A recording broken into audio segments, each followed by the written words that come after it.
Bismillahirrahmanirrahim. Assalamualaikum warahmatullahi wabarakatuh.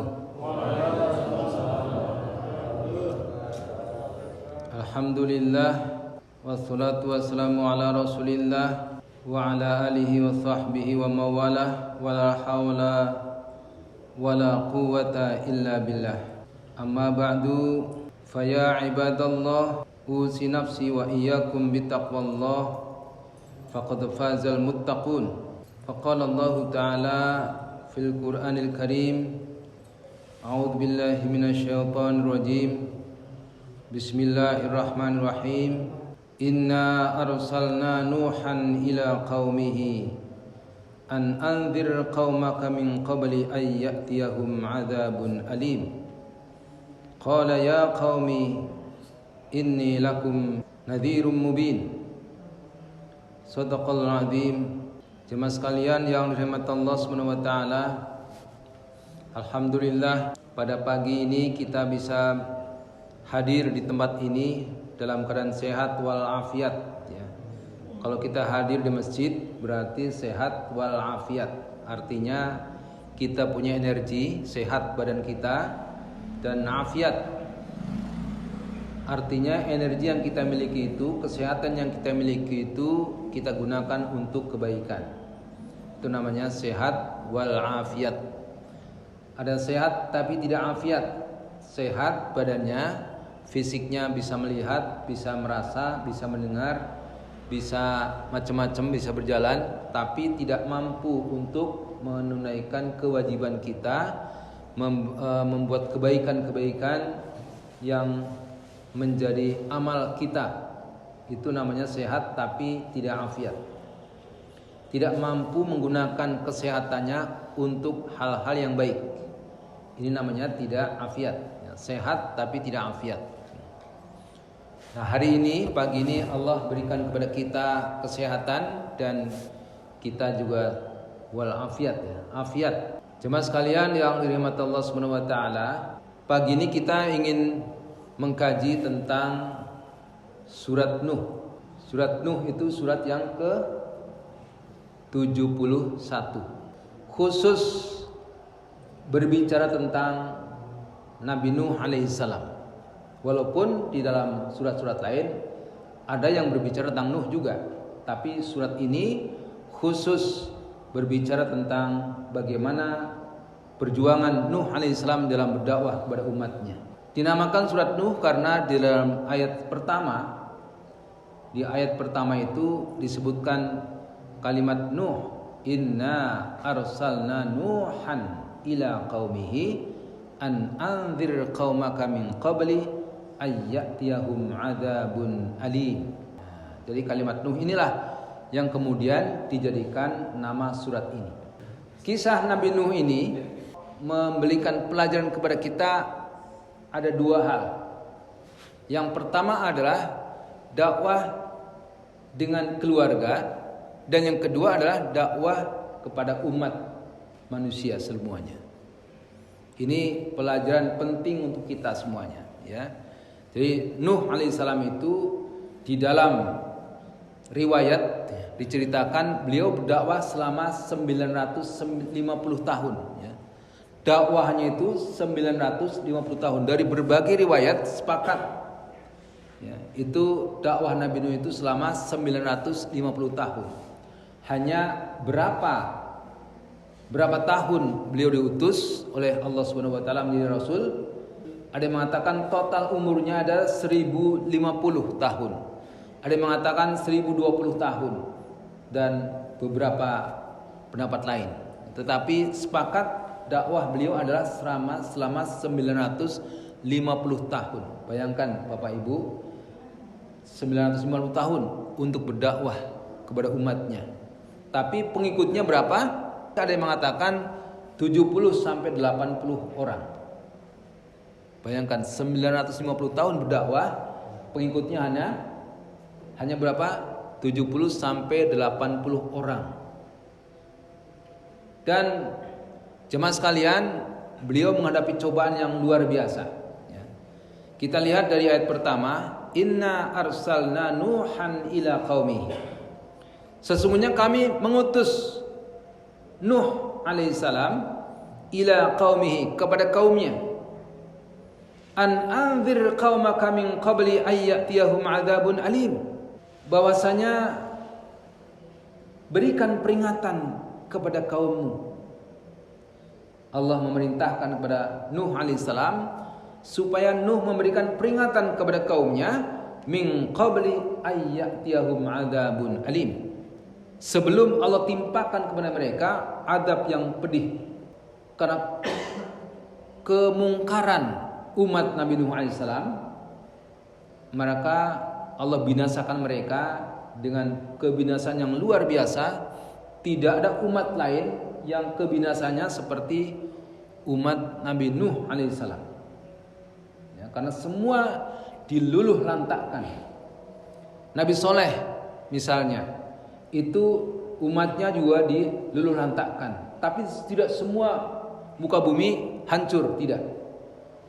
Ketika Nabi Nuh alaihissalam, umatnya itu dihancurkan dengan sehabis-habisnya, sampai Ka'bah itu yang dibangun oleh Allah Subhanahu wa taala dari sebelum Nabi Adam alaihissalam itu juga turut hancur. Ka'bah hancur atasnya, pondasinya masih ada. Maka Allah nanti perintahkan kepada Ibrahim alaihissalam untuk membangun kembali, meninggikan kembali Ka'bah. Jadi Ibrahim bukan membangun dari awal, yang dari awal itu adalah Allah Subhanahu wa taala. Jadi memang Ka'bah itu sudah dibangun. Rumah pertama yang dibangun di atas bumi menurut Al-Quran adalah Ka'bah, Baitullah. Sampai Ka'bah pun hancur atasnya, bangunan atasnya, hanya sisa pondasinya. Nah, kita lihat di ayat-ayat awal ini, tadi sudah kita sampaikan, inna arsalna Nuhan ila qaumihi an anzir qaumaka min qabli ayyatiyahum adzabun alim. Sesungguhnya kami utus Nuh alaihissalam kepada kaumnya, an anzir qaumaka min qabli ayyatiyahum adzabun alim, bahwasanya berikanlah peringatan kepada kaummu sebelum ditimpakan kepada mereka azab yang pedih. Maka sesuai dengan perintah Allah ini, Nuh alaihissalam itu menunaikan perintah Allah Subhanahu wa taala. Dalam ayat 2 langsung Allah katakan, qala, berkata Nuh, ya qaumi inni lakum nadhirum mubin. Berkata Nuh, wahai kaumku. Kenapa beliau mengatakan kaumku? Karena memang nabi atau rasul sebelum Muhammad itu hanya diutus kepada kaumnya saja. Tidak kepada semua umat, tapi kepada kaumnya saja. Qala ya qaumi, berkata Nuh, wahai kaumku, inni lakum nadhirum mubin. Sesungguhnya aku ini adalah pemberi peringatan yang nyata kepadamu. Apa dakwah Nabi Nuh kepada umatnya? Ani'budullaha wattaquhu wa ati'un.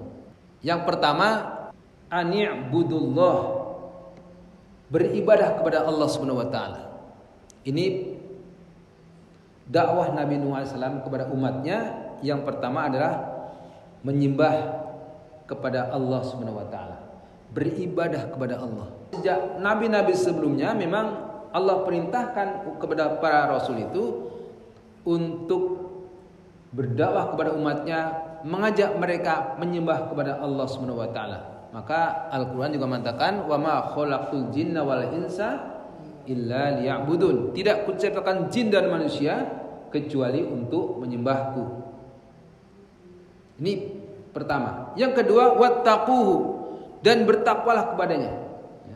Jadi pertama itu ibadahi Allah, yang kedua takwalah kepada Allah Subhanahu wa taala, dan yang ketiga wa'ati'un, dan taatlah. Jadilah kamu orang yang taat kepada Allah Subhanahu wa taala. Jadi ada 3 poin, ya, 3 poin inti dakwah Nabi Nuh alaihissalam. Yang pertama adalah beribadah kepada Allah Subhanahu wa taala, yang kedua bertakwa kepadanya, kepada Allah, dan yang ketiga wa'ati'un, taat kepada Allah Subhanahu wa taala. Tiga poin ya. Tiga ajakan Nabi Nuh alaihissalam kepada umatnya. Dalam hal ini bukan hanya umat secara umum tapi juga keluarganya. Jadi tantangan terbesar Nabi Nuh alaihissalam adalah dua itu. Umat dan keluarganya. Kemudian dalam ayat 4-nya dikatakan yaghfir lakum min dzunubikum wa yu'akhirkum ila ajalin musamma inna ajalallahi idza jaa la yu'akhkhar law kuntum ta'lamun. Maka Allah akan mengampuni kamu min dzunubikum dari kesalahan-kesalahan kamu, dari dosa-dosa kamu. Wa yu'akhirkum ila ajalin musamma dan akan mengakhirkan ajalmu sampai waktu yang ditentukan. Inna ajalallahi idza jaa la yu'akhkhar law kuntum ta'lamun. Sesungguhnya ketentuan Allah itu, ajal dari Allah itu idza jaa, ketika dia datang maka la yu'akhkhar. Dia tidak bisa diundurkan. Law kuntum ta'lamun. Jika kamu mengetahui.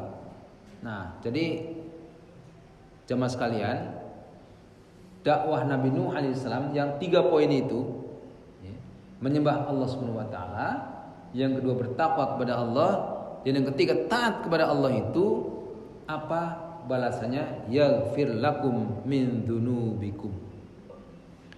Allah akan mengampuni dosa-dosamu. Jadi siapa yang mau diampuni dosanya oleh Allah Subhanahu wa taala, maka pertama adalah ibadahi Allah saja, jangan yang lain. Ibadah hanya kepada Allah saja. Yang kedua bertakwa kepadanya. Takwa ini sampai hari ini dipesankan oleh para khotib Jumat ya, bukan hanya dari nabi sebelumnya. Tapi sampai hari ini para khotib Jumat diwajibkan untuk menyampaikan pesan-pesan takwa kepada jemaahnya. Nah itu pentingnya. Wattaquhu.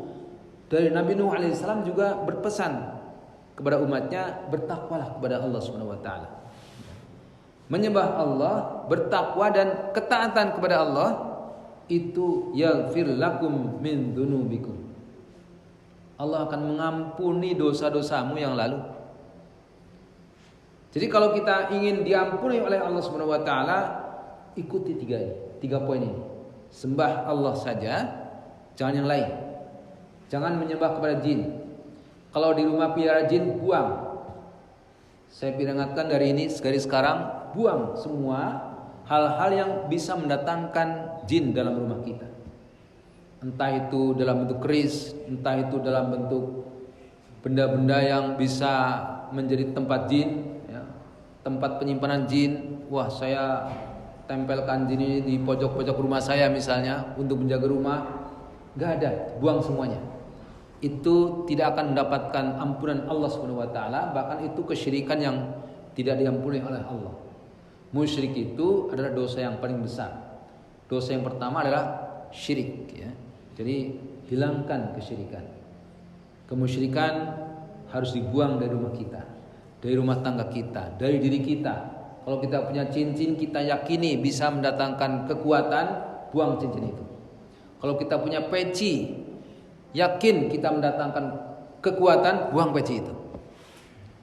Jadi nggak ada kekuatan selain Allah Subhanahu wa taala. Jadi wa'budu, sembahlah Allah Subhanahu wa taala. Hanya menyembah kepada Allah Subhanahu wa taala, wattaquhu wa ati'u, dan bertakwa kemudian taatilah kepada Allah Subhanahu wa taala. Maka yaghfir lakum min dzunubikum. Allah akan mengampuni dosa-dosa kamu, wa yu'akhirkum ila ajalin musamma, dan akan mengakhirkan ajalmu sampai waktu yang ditentukan. Dipanjangkan umurnya. Ya, jadi maka Nabi Nuh alaihissalam itu tadi sampai dakwanya itu sampai 950 tahun. Ya. Kalau kita hidup sampai segitu kan capek ya. Yang umur yang terbaik apa? Umur yang terbaik gimana Pak? Yang panjang atau yang pendek? Umur yang terbaik. yang panjang dan bermanfaat. Banyak ibadahnya, banyak amalnya. Itu yang paling baik. Umur yang terjelek adalah umur yang panjang tapi tidak mampu digunakan umurnya itu untuk beramal kebaikan. Maksiat, semakin banyak maksiatnya, maka bertambah umurnya menjadi keburukan baginya. Ya kan? Makanya hati-hati kalau kita doa teman kita ulang tahun. Teman kita suka maksiat, kita doakan semoga umur panjang umurnya gitu kan. Padahal dia setiap hari maksiat kepada Allah Subhanahu wa taala. Kita doakan umurnya panjang. Dia tahu maksiat, tahu banyak dosanya. Jadi kita hati-hati kalau doakan teman kita ulang tahun ya. Panjang umurnya. Ini jadi maksiat buat dia. Kalau dia orang soleh, boleh kita panjang umurnya bagus. Tapi kalau dia orang yang suka bermaksiat kepada Allah Subhanahu wa taala, kita doakan panjang umur, makin banyak dia dosanya. Yaghfir lakum min dzunubikum wa yu'akhirukum ila ajalin musamma inna ajalallahi idza jaa la yu'akhkhar. Sesungguhnya ajal itu ketika datang tidak ada yang bisa mengakhirkan. Enggak bisa diundurkan. Ajal itu sudah ketentuan Allah Subhanahu wa taala, enggak akan bisa dimundurkan lagi. Enggak bisa maju, enggak bisa mundur. Lau kuntum ta'lamun, jika kamu mengetahui. Jadi ingat ya, tadi kalau kita ingin ampunan Allah Subhanahu wa taala, maka yang pertama harus menyembah kepada Allah, jangan kepada yang lain. Yang kedua, bertakwa kepadanya. Yang ketiga, taatilah Allah Subhanahu wa taala. Ini pesan sejak Nabi Nuh alaihissalam. Tapi kemudian pada ayat 5-nya ini kita lihat ya, bagaimana curhatnya Nabi Nuh alaihissalam. Pada ayat 5-nya di sana Allah katakan, qala rabbi inni da'autu qaumi lailan wa nahara. Berkata Nuh, Rabbi, ya Rabbku, ya Tuhanku, inni da'autu qaumi lailan wa nahara. Sesungguhnya aku telah mendakwahi kaumku lailan pada malam hari, wa nahara dan pada siang hari. Siang malam Nabi Nuh alaihissalam berdakwah kepada kaumnya. Nah, ini tugas seorang nabi, tugas seorang rasul. Dan ulama itu adalah warasatul anbiya. Ulama itu pewaris para nabi. Makanya ulama itu tugasnya dakwah, mengajak umatnya untuk kembali kepada Allah Subhanahu wa taala. Nabi Nuh alaihissalam itu keturunan keberapa? Kakeknya Muhammad yang ke-38. Nabi Nuh alaihissalam itu kakeknya Muhammad yang ke-38 di atasnya. Jadi Rasulullah itu turunan ke-38 dari Nabi Nuh alaihissalam. Jadi jamaah sekalian, Nuh alaihissalam berkata kepada Rabbnya, kepada Tuhannya, kepada Allah Subhanahu wa taala, Rabbi inni da'autu qaumi lailan wa nahara. Ya Rabbku, sesungguhnya aku telah berdakwah kepada kaumku lailan wa nahara, pada malam dan siang hari. Curhat Nabi Nuh alaihissalam. Kepada siapa tuh curhatnya? Hanya kepada Allah Subhanahu wa taala. Bukan kepada yang lain. Kita kan kadang-kadang curhat itu ada masalah dikit, wah gembar-gembar sono sini. Wah kemarin gini, ini gini. Wah, jadi orang sesuatu yang kecil jadi besar. Ya kan? Sesuatu yang kecil, hal kecil itu menjadi besar. Seharusnya hal yang besar, masalah besar dikecilkan. Tapi ini masalah kecil bisa jadi besar karena kita keluar sono sini. Nah, ini sifat yang harus diteladani dari Nabi Nuh alaihissalam. Nabi Nuh itu curhatnya hanya kepada Allah Subhanahu wa taala. Yang paling gawat itu kita curhat di Facebook, di WA, di grup WA grup, di Facebook, di Instagram, di TikTok, di YouTube, curhat. Bahkan di statusnya curhat kepada orang lain yang tidak bisa memberikan solusi. Ini yang bahaya. Jadi Masalah kecil bisa menjadi besar. Maka ketika sudah sering saya sampaikan ya, ada kisah seorang pemuda yang datang kepada seorang ustadz, kepada seorang ulama. Wahai ustadz, saya punya masalah. Anak muda, masalah apa?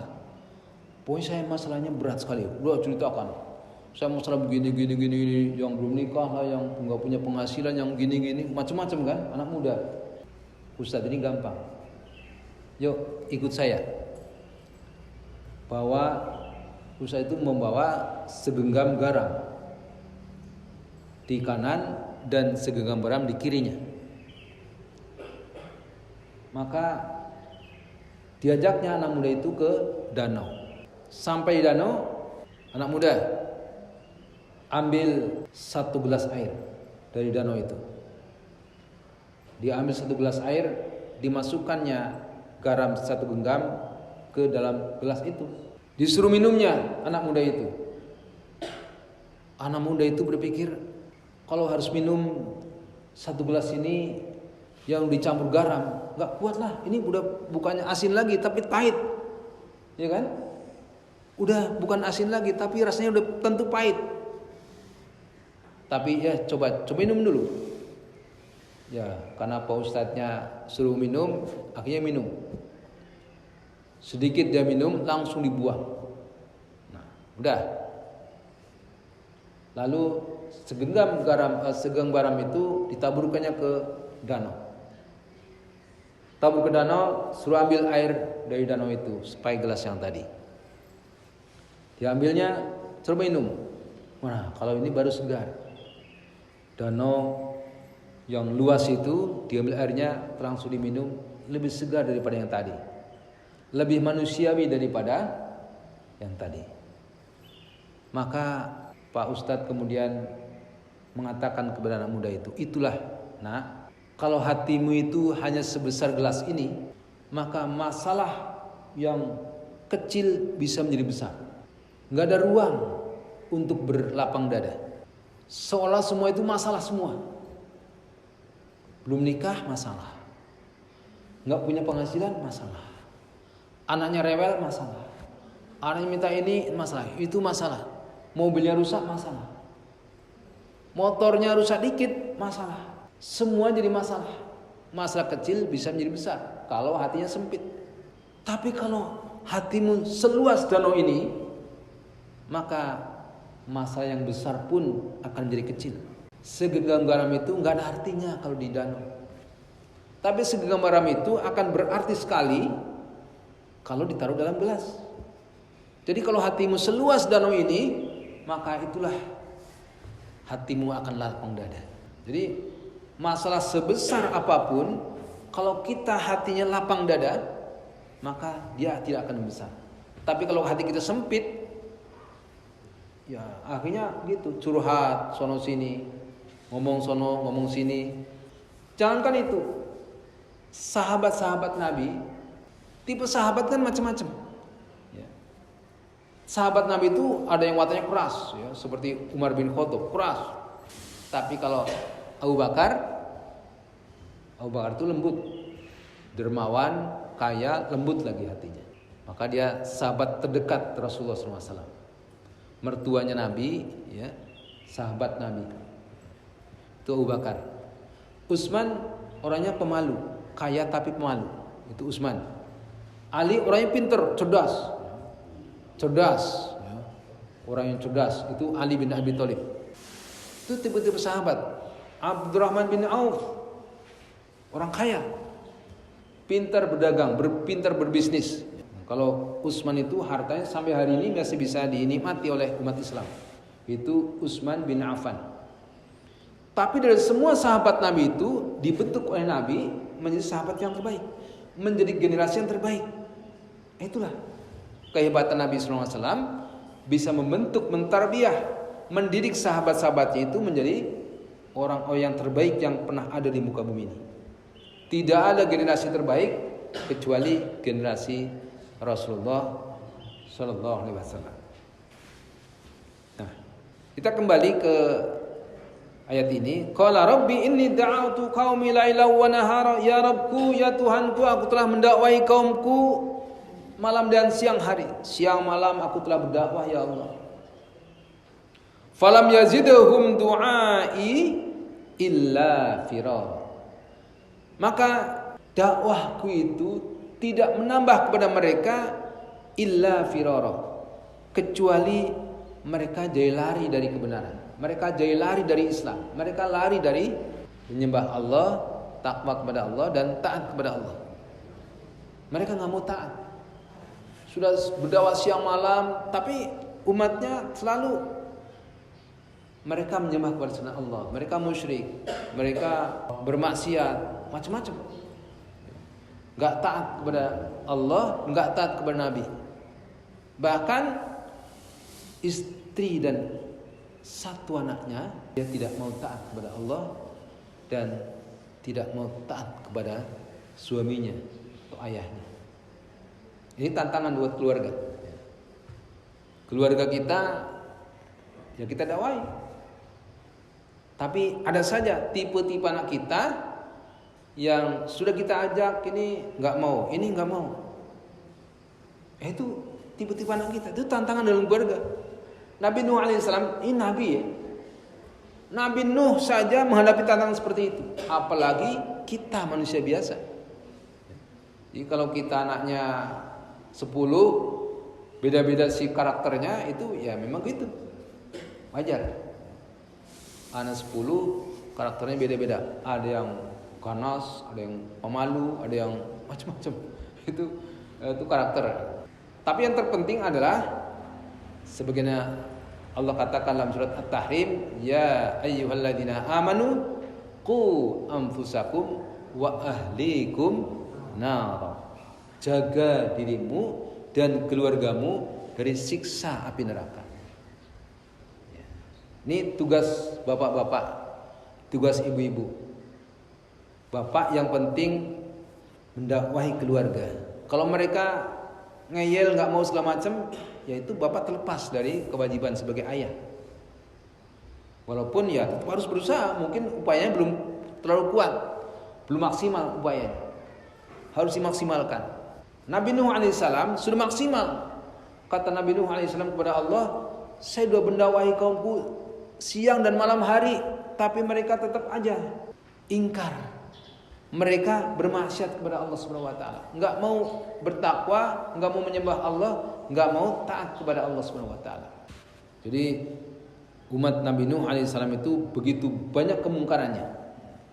Falam yazidhum du'ai illa firara. Tidak menambah kepada mereka dakwahku itu kecuali hanya mereka lari dari kebenaran. Lari dari dakwahku. Itu curhat Nuh alaihissalam.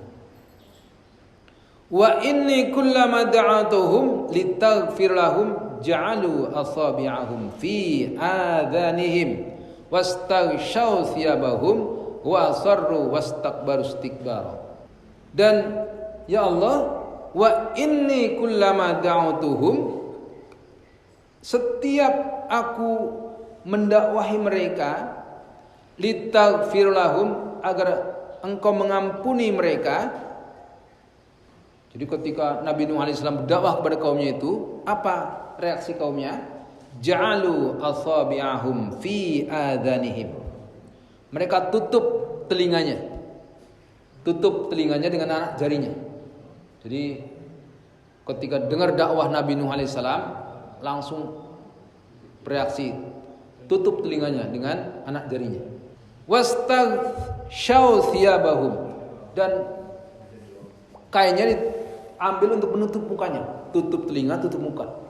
Itu kaumnya Nabi Nuh alaihissalam. Saking bencinya kepada Nabi Nuh alaihissalam.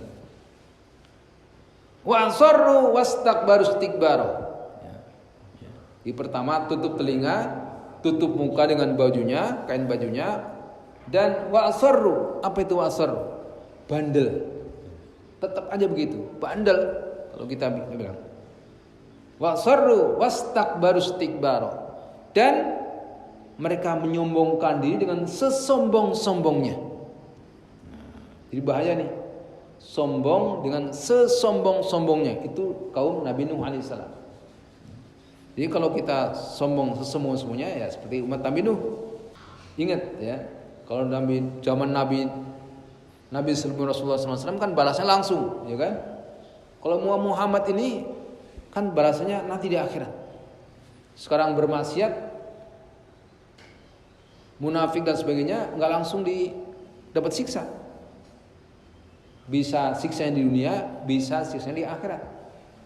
Banyak orang yang bermaksiat kepada Allah, banyak orang yang menipu, yang korupsi, yang segala macam, tapi siksanya bukan di dunia, nanti di akhirat.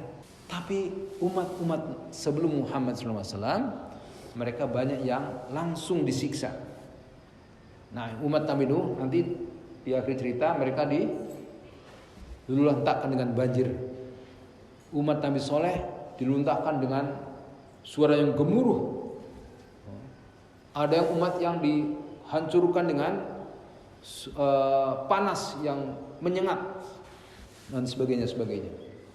Kalau ke daerah Madain Soleh Bapak Ibu ya, kalau dari Madinah itu sekitar 4 jam atau 6 jam ya, saya lupa. Katakanlah sekitar 4 jam ya dari Madinah ke arah menjauh lagi, bukan ke arah Mekah. Itu ada namanya Madain Soleh, zaman Nabi Soleh. Adam, Idris, Nuh, Hud, Soleh, yang kelima ya. Adam, Idris, Nuh. Nuh kan Nabi ketiga ya, Rasul ketiga ya. Hud, Soleh. Itu kaum Nabi Soleh, mereka dihancurkan. Kalau kita lihat lingkungannya, batu-batu itu seperti kecret itu. Batu itu nggak seperti gunung-gunung kita. Di sana itu batu itu kayak dulu tumpahan apa dikecret gitu. Itu umatnya Nabi Soleh, karena mereka tidak taat kepada Allah Subhanahu Wa Taala. Nah, itu masih mending dibandingkan umat Nabi Nuh. Nabi Nuh itu semua, bukan hanya daerah itu saja. Kalau Nabi Soleh hanya daerah itu saja yang dihancurkan. Umat Nabi Soleh, kaum Nabi Soleh. Tapi kalau kaum Nabi Nuh alaihissalam dihancur leburkan, ditenggelamkan, sampai Ka'bah pun hancur. Itu bagaimana kemungkaran umat Nabi Nuh alaihissalam. Mereka tidak menghargai Nabi. Ini umat yang sama sekali tidak menghargai Nabi. Ketika Nabi Nuh alaihissalam berdakwah kepada kaumnya siang malam, mereka tidak taat. Ketika Allah perintahkan Nuh alaihissalam membuat perahu di atas gunung, tambah ejekannya. Nuh, gila, makin gila loh, bikin perahu di atas gunung. Itu ejekan umat Nabi Nuh, kaum Nabi Nuh alaihissalam. Mereka Nabi pun diejek. Jangankan orang lain, Nabi saja diejek. Itu kelakuan Nabi, kaum Nabi Nuh alaihissalam. Luar biasa. Nah, umat Nabi Nuh ini mereka mungkar, tidak taat kepada Allah Subhanahu Wa Taala, bahkan mereka mengejek-ejek Nabi Nuh alaihissalam. Makanya bahaya ya, kalau kita ulama ya, itu ulama difitnah, di macam-macam, itu bahaya. Contohnya Nabi Nuh alaihissalam saja diejek-ejek oleh kaumnya, Allah marah, kemudian ditimpakan banjir bah kepada mereka. Jadi sekarang keturunan Nabi itu diejek, dihina, di macam-macam lah. Kita ingat mereka ada dzurriyyah Nabi, mereka ada darah Nabi di situ. Jadi jangan sekali-kali mengejek para keturunan Nabi. Makanya Allahumma sholli ala sayyidina Muhammad wa ala alihi wa sahbihi wa dzurriyyatihi wa ummatihi ila yaumiddin. Salam kepada Nabi, keluarganya, keturunannya, anak keturunannya, wa ummatihi, dan umatnya. Jadi ketika Nabi Nuh alaihissalam berdakwah, mereka tutup telinganya dengan anak jarinya, asabi'ahum fi adanihim, ja'alu asabi'ahum fi adanihim, langsung Nabi Nuh alaihissalam langsung ditutup telinganya, saking nggak mau dengarnya, saking bencinya, saking benci kepada dakwah Nabi Nuh, tutup telinganya. nggak mau dengar. Tutup mukanya pakai bajunya. Ya, jadi mukanya ditutup pakai bajunya, itulah kira-kira ya. Tutup, telinganya tutup. Muka tutup, telinganya tutup juga. Ketika Nabi Nuh alaihissalam berdakwah, saking nggak mau dengarnya. Ya, kalau sekarang kan difitnah, orang dakwah difitnah macam-macam. Ya. Wastakbaru istikbara, dan mereka sombong dengan sesombong-sombongnya. Ya. Dan sebenarnya wasarru itu mereka bandel. Ya. Tetap saja begitu. Ya. Wasarru wastakbaru istikbara. Mereka bandel dan mereka sombong dengan sesombong-sombongnya. Thumma inni da'autuhum jihara. Kemudian sesungguhnya ya Allah, aku mendakwahi mereka dengan terang-terangan. Jihara. Thumma inni a'lantu lahum wa asrartu lahum israra. Kemudian aku umumkan kepada mereka, bukan hanya terang-terangan. Thumma inni a'lantu, diumumkan. Wa asrartu lahum israra. Dan Nuh juga berdakwah dengan sembunyi-sembunyi, rahasia, dengan terang-terangan, pengumuman, dan juga door to door, sembunyi-sembunyi. Artinya person to person, ya. Apa namanya, door to door, ya. Antar personal. Yuk kita ngaji yuk. Ini. Jadi segala cara sudah dilalui, siang malam. Dakwah secara terang-terangan, umumkan, personal, antar personal didakwahi, tapi tetap saja mereka wasarru wastakbaru istikbar. Sudah maksimal. Dan apa kemudian Nuh alaihissalam berkata, faqultustaghfiru rabbakum innahu kana ghaffara. Minta ampunlah kamu kepada Rabbmu, kepada Allah Subhanahu wa taala, innahu kana ghaffara. Sesungguhnya Dia adalah Maha Pengampun. Perintah untuk beristighfar itu bukan hanya di zaman Nabi sallallahu alaihi wasallam saja, tapi juga Nuh alaihissalam. Para nabi itu mereka mengingatkan kaumnya supaya beristighfar kepada Allah Subhanahu wa taala. Dalam surat Ali Imran ayat 17 diperintahkan salah satu ciri orang yang bertakwa adalah beristighfar di waktu sahur. Nah, ini yang penting, beristighfar di waktu sahur. Sebelum tidur, model sahabat Nabi memaafkan orang-orang lain sebelum tidur. Setiap mau tidur, dia ingat wajah, dia datangkan dia bayangkan wajah saudara-saudaranya, teman-temannya. Tadi saya berbuat apa, diingat-ingat tadi. Hari tadi berkomunikasi dengan siapa, berinteraksi dengan siapa, diingat-ingat wajahnya, kemudian boleh saya ampuni, saya maafkan dia, maafkan saudaranya semua. Setiap mau tidur, maafkan teman-temannya, saudara-saudaranya, tetangga-tetangganya, siapapun yang berinteraksi dengan dia hari itu, maka dia maafkan sebelum tidur. Para nabi, termasuk Nabi Muhammad SAW, memerintahkan kita untuk beristighfar. Istighfar di waktu sahur. Jadi sebelum tidur kita maafkan, di waktu sahur kita beristighfar kepada Allah Subhanahu wa taala. Luar biasa, ya kan? 100 kali minimal, astagfirullahaladzim, astagfirullahaladzim, astagfirullahaladzim. Ini perintah Allah dalam Quran banyak.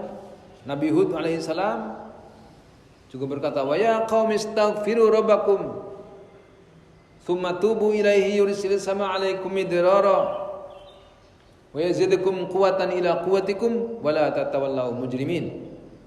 Nuh alaihissalam berpesan kepada kaumnya, faqultustaghfiru rabbakum, istaghfiru rabbakum innahu kana ghaffar. Beristighfarlah kamu kepada Rabbmu, minta ampunlah. Jadi walaupun mereka sudah sikapnya, tingkah laku mereka itu sudah sangat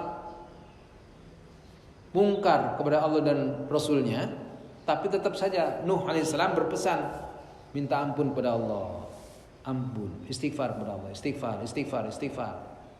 Tapi mereka nggak mau, tutup saja.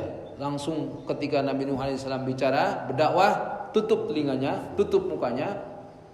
Mereka nggak mau taat kepada Allah Subhanahu wa taala. Padahal Nuh alaihissalam sudah berdakwah siang malam, diajak siang malam. Makanya kalau kita mengajak orang lain kebaikan, tetap saja mereka ingkar, orang lain ingkar, ya kita sudah menjalankan kewajiban. Mereka ingkar, ya silahkan kepada Allah Subhanahu Wa Taala. Nuh alaihissalam berpesan istighfar kepada Allah Subhanahu Wa Taala, karena sesungguhnya Allah itu Maha Pengampun. Yursilis sama alaikum midrara. Ampunan Allah itu, istighfar kepada Allah itu akan mendatangkan yursilis sama alaikum midrara. Allah akan menurunkan hujan yang sangat lebat kepadamu. Apa artinya? Langit itu terbuka, Pak. Langit itu terbuka rezeki untuk kita. Jadi kalau kita beristighfar kepada Allah Subhanahu wa taala, maka langit terbuka menurunkan rahmat kepada kita. Yursilis sama alaikum midrara. Allah akan menurunkan hujan yang sangat lebat. Artinya langit itu enggak tertutup. Bukan mendung saja, tapi yursilis sama alaikum midrara. Kalau kita istighfar, ibaratnya itu seperti itu, menurunkan hujan. Artinya terbuka langit untuk kita, rahmat untuk kita itu terbuka kalau kita mau beristighfar kepada Allah Subhanahu wa taala. Dan hujannya itu diceritakan, disampaikan di sini midrara, lebat. Artinya rahmat Allah itu mengalir lebat kepada kita semuanya. Kalau kita mau beristighfar kepada Allah. Bukan hanya itu, tapi wayumdidukum bi ambalin. Allah akan memperbanyak hartamu. Wa banin, dan anak keturunanmu. Wa yaj'al lakum jannatin, dan dia akan menjadikan kepada kamu kebun-kebun. Wa yaj'al lakum anhara, dan Allah akan mengadakan untukmu sungai-sungai yang mengalir. Ini apa artinya? Dunia itu akan diberikan kepada kita kalau kita mau beristighfar kepada Allah Subhanahu wa taala. Jadi kalau langit terbuka untuk kita, dunia juga terbuka. Wa yumdidukum bi ambalin. Ini nasihat Nabi Nuh alaihissalam. Dan Allah akan menambah kepada kamu bi ambalin. Ambal itu harta. Bukan sekedar rizki yang lain, tapi harta. Bi ambalin wa banin, dan anak keturunan, anaknya banyak, hartanya banyak. Wa yaj'al lakum jannatin, akan menjadikan untukmu kebun-kebun. Ya, artinya taman-taman. Harta itu banyak, ya. Wa yaj'al lakum anhara, dan akan menjadikan untukmu anhara, sungai-sungai. Ya, kalau kita tetap miskin, gimana Pak Ustaz? Mungkin istighfarnya belum ikhlas. Istighfarnya sekedar formalitas saja. Istighfarnya sekedar formalitas. Habis sholat, astagfirullah. Formalitas saja. Tapi nggak dirasakan. Istighfarnya itu coba rasakan. Ketika kita mengucapkan subhanallah, alhamdulillah, Allahu akbar, coba rasakan subhanallah, maha suci Allah. Alhamdulillah, begitu banyak nikmat, kita bersyukur kepada Allah. Allahu akbar, nggak ada yang lebih besar daripada Allah. Kita besarkan Allah. Itu coba. Ketika subhanallah 33 kali, alhamdulillah 33 kali, Allahu akbar, rasakan ketentraman dalam jiwa kita. Ketika kita beristighfar kepada Allah, kita ingat dosa-dosa kita, ini istighfar kepada Allah Subhanahu wa taala. Nah, jadi kalau kita beristighfar kepada Allah Subhanahu wa taala, ini nasihat Nabi Nuh kepada umatnya seperti itu. Innahu kana ghaffar. Allah itu Maha Pengampun. Kemudian yursilis sama alaikum midrara, dia akan menurunkan kepadamu hujan yang lebat. Wa yumdidukum bi ambalin, dan akan menambah kepada kamu harta. Wa banin, dan anak keturunan. Wa yaj'al lakum jannatin, akan menjadikan untukmu jannat, kebun-kebun. Wa yaj'al lakum anhara, dan menjadikan untukmu sungai-sungai, sarana-sarana yang indah untuk kehidupan kita. Sarana kebun itu kan melambangkan, kalau orang Arab kan kebanggaan mereka punya kebun kurma yang luas. Di tengah kebun kurma itu ada sungai-sungainya. Nah, jadi menggambarkan dunia itu didapat olehnya. Rizkinya ada saja sarananya untuk mendapatkan rizki. sedikit ngalir, sarana-sarana mendapatkan rezeki itu ada saja. Nah, malakum la tarjuna lillahi waqara. Mengapa kamu tidak takut akan kebesaran Allah Subhanahu wa taala? Sementara sampai sini dulu ya, sampai ayat yang ke-13. Pagi ini karena sudah suruk ya, jadi kita pada sampai sini. Mudah-mudahan kita bisa mengambil manfaatnya, pelajaran yang sangat banyak untuk kita. Jangan sampai kita menjadi seperti umat Nabi Nuh alaihissalam yang dihancurkan oleh Allah Subhanahu wa taala karena kemaksiatan kita, karena kemungkaran kita, karena keingkaran kita kepada Allah Subhanahu wa taala. Saya kira demikian pagi ini, mudah-mudahan bermanfaat untuk kita semuanya dan mendatangkan keberkahan untuk kita semuanya. Kita akhiri dengan bacaan doa alhamdulillah dan kafaratul majlis. Alhamdulillahirabbil alamin. Subhanakallahumma wa bihamdika asyhadu an la ilaha illa anta astaghfiruka wa atubu ilaik. Assalamualaikum warahmatullahi wabarakatuh.